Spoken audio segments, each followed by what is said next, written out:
Public TV ಪ್ರಸ್ತುತಿ ವಿದ್ಯಾಮಂದಿರ ಶೈಕ್ಷಣಿಕ ಮೇಳಕ್ಕೆ ಅದ್ಧೂರಿ ತೆರೆ ಬಿದ್ದಿದೆ. ಕೊನೆಯ ದಿನದ ಕಾರ್ಯಕ್ರಮ ಹೇಗಿತ್ತು, ಈ ಕಾರ್ಯಕ್ರಮದಲ್ಲಿ ಭಾಗಿಯಾದಂತಹ ವಿದ್ಯಾರ್ಥಿಗಳು ಮತ್ತು ಪೋಷಕರು ಏನು ಹೇಳಿದ್ರು, ಬನ್ನಿ ನೋಡ್ಕೊಂಡು ಬರೋಣ.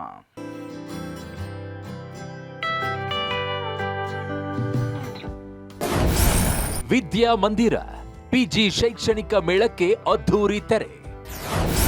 ಎರಡನೆಯ ದಿನವೂ ಭರ್ಜರಿ ರೆಸ್ಪಾನ್ಸ್. ವಿದ್ಯಾರ್ಥಿಗಳು ಪೋಷಕರು ಫುಲ್ ಖುಷ್. ಪಬ್ಲಿಕ್ ಟಿವಿ ಪ್ರಸ್ತುತಪಡಿಸುವ ಮೂರನೆಯ ಆವೃತ್ತಿಯ ವಿದ್ಯಾಮಂದಿರ ಮೆಗಾ ಪಿಜಿ ಶೈಕ್ಷಣಿಕ ಮೇಳಕ್ಕೆ ಅದ್ಧೂರಿ ತೆರೆ ಬಿದ್ದಿದೆ. ಮೊದಲ ದಿನದ ಭರ್ಜರಿ ರೆಸ್ಪಾನ್ಸ್ನೊಂದಿಗೆ ಆರಂಭವಾದ ಎರಡನೆಯ ದಿನವೂ ಸಾವಿರಾರು ವಿದ್ಯಾರ್ಥಿಗಳು ಮೇಳದಲ್ಲಿ ಭಾಗಿಯಾದರು. ಡಿಗ್ರಿ ಬಳಿಕ ಮುಂದೇನು, ಯಾವ ಕೋರ್ಸ್ ಭವಿಷ್ಯವನ್ನ ರೂಪಿಸುತ್ತೆ ಅನ್ನೋ ಹಲವು ಗೊಂದಲಗಳಿಗೆ ಈ ಮೇಳದಲ್ಲಿ ಪೋಷಕರು, ವಿದ್ಯಾರ್ಥಿಗಳು ಉತ್ತರವನ್ನ ಪಡೆದರು. ತಮಗಿಷ್ಟವಾದ ಕೋರ್ಸ್ಗಳ ಬಗ್ಗೆ ತಿಳಿದುಕೊಂಡು ಉದ್ಯೋಗ ಅವಕಾಶಗಳ ಬಗ್ಗೆ ಮಾಹಿತಿಯನ್ನ ಪಡೆದರು. ಎಲ್ಲ ಕಾಲೇಜಸ್ದು ನನ್ನ ಕಟ್ ಆಫ್ ಬೇಕಾಗಿತ್ತು. PGCET ಬರ್ತಿದ್ವಿ. ಸೊ ಹೆಂಗಿರುತ್ತೆ, ಹೆಂಗೆ ಪ್ರಾಸೆಸ್ ಇರುತ್ತೆ, ಅಡ್ಮಿಷನ್ ಪ್ರಾಸೆಸ್ ಎಲ್ಲ ಗೊತ್ತಾಯಿತು. ಫುಲ್ ಕ್ಲಾರಿಟಿ ಸಿಕ್ತು. MBA ಮಾಡಬೇಕಾ ಏನೋ ಅಂತ ಚೆನ್ನಾಗಿ ಅನಿಸ್ತು. ಯೂಸ್ ಆಯಿತು ಅನಿಸ್ತು. ಬಂದು ವಿಸಿಟ್ ಮಾಡಿ ಮತ್ತೆ ಈ ಥರದ್ದು ಆರ್ಗನೈಸ್ ಮಾಡಿದ್ರೆ ಬರ್ತೀವಿ.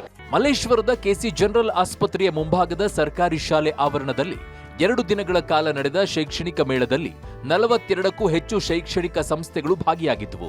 ರಜಾ ದಿನವೂ ಕೂಡ ವಿದ್ಯಾರ್ಥಿಗಳು, ಪೋಷಕರು ಉತ್ಸಾಹದಿಂದಲೇ ಭಾಗಿಯಾದರು. ತಮಗೆ ಯಾವ ಕಾಲೇಜು ಸೂಕ್ತ, ಕೋರ್ಸ್ ಫೀಸ್ ಸ್ಟ್ರಕ್ಚರ್ ಹೇಗೆ, ಕೋರ್ಸ್ ಬಳಿಕ ಉದ್ಯೋಗಾವಕಾಶ ಹೇಗೆ ಎಂಬುದರ ಬಗ್ಗೆ ಸಂಪೂರ್ಣ ಮಾಹಿತಿಯನ್ನ ಪಡೆದರು.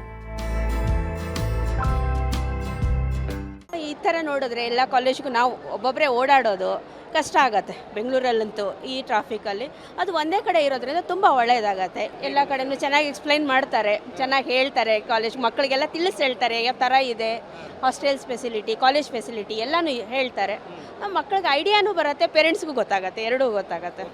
2 ದಿನಗಳ ಮೇಳದಲ್ಲಿ ಸುಮಾರು 2,000ಕ್ಕೂ ಹೆಚ್ಚು ವಿದ್ಯಾರ್ಥಿಗಳು ಕಾರ್ಯಕ್ರಮದ ಅನುಕೂಲವನ್ನ ಪಡೆದುಕೊಂಡರು. ಇದೇ ವೇಳೆ ಮೇಳದಲ್ಲಿ ಭಾಗಿಯಾದ 14 ಅದೃಷ್ಟಶಾಲಿಗಳಿಗೆ ಲಕ್ಕಿ ಡಿಪ್ ಮೂಲಕ ಆಯ್ಕೆ ಮಾಡಿ ಚಿನ್ನದ ನಾಣ್ಯವಿರುವ ಗಿಫ್ಟ್ ವೋಚರ್ ಅನ್ನ ನೀಡಲಾಯಿತು. ಮೇಳದಲ್ಲಿ ಭಾಗಿಯಾದ ವಿದ್ಯಾಸಂಸ್ಥೆಗಳಿಗೆ ನೆನಪಿನ ಕಾಣಿಕೆಯನ್ನ ನೀಡಿ ಗೌರವಿಸಲಾಯಿತು. ಕಾರ್ಯಕ್ರಮ ಆಯೋಜನೆ ಮಾಡಿದ ಪಬ್ಲಿಕ್ ಟಿವಿಗೆ ಧನ್ಯವಾದ ಅರ್ಪಿಸಿದ್ರು. Raghu Mariswamy, metro bureau, public TV, Bengaluru.